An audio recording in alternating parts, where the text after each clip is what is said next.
Philip Holthouse co-founded Holthouse, Carlin and Van Trite LLP in 1991. Phil provides tax planning and tax consulting services for privately held businesses and high net worth individuals, primarily in real estate, entertainment and the service industry. And Phil, nice to see you. Nice to see you.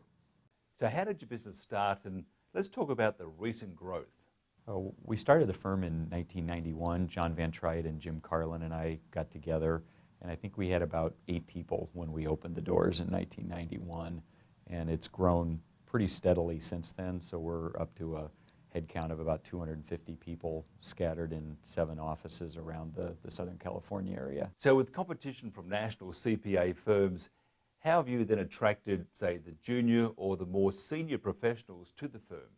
One of the things we've done for new hires coming straight out of college is started a intern program a number of years ago where we've been able to pluck some really talented students that haven't finished college yet, and they come and work with us in the summer, and we've had a real good batting average in convincing those folks to stay on full-time after they graduate. Phil, how do you keep your audit and tax employees up to date? We run a variety of training programs, some of which we do internally and then some of which we outsource to other providers.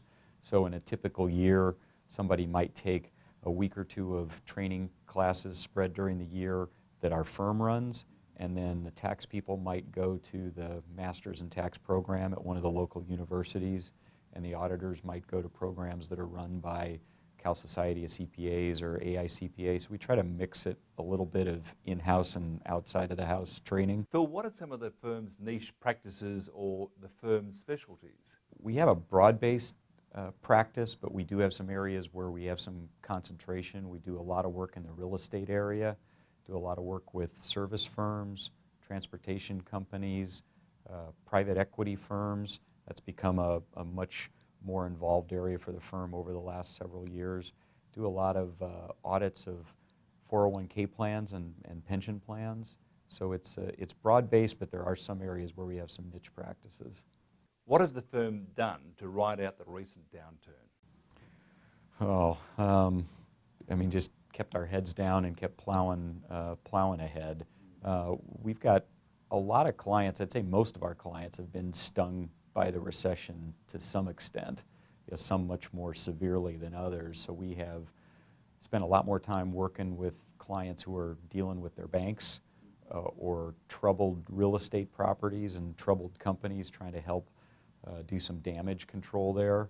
And then on the same token, we've attracted some new clients who were with some larger firms that they didn't feel were quite as responsive during the difficulties out there. So why so many offices throughout Southern California?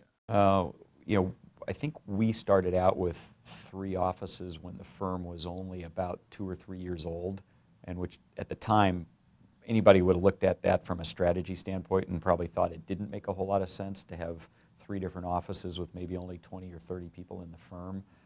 Originally it was selfishly motivated by the partners in that they set up offices close to where they wanted to live and where they had lived, and it also ended up being close to where their basic clients were.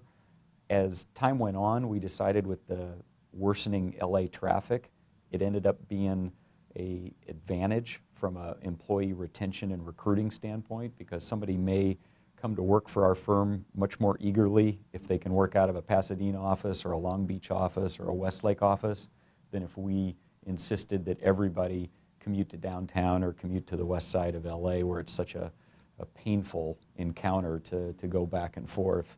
So I think it started out selfishly where the partners wanted to hang out, and then it's evolved now into more of a intentional strategy to spread the offices around so that we can attract and keep people closer to where they might be able to afford housing or where they want to live.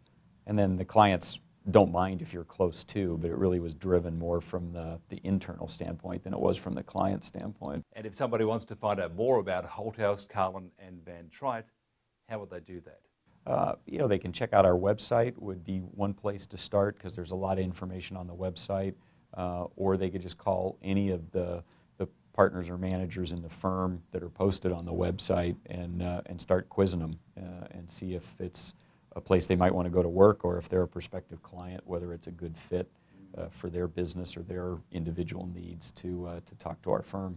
Phil, thank you very much. Thank you very much.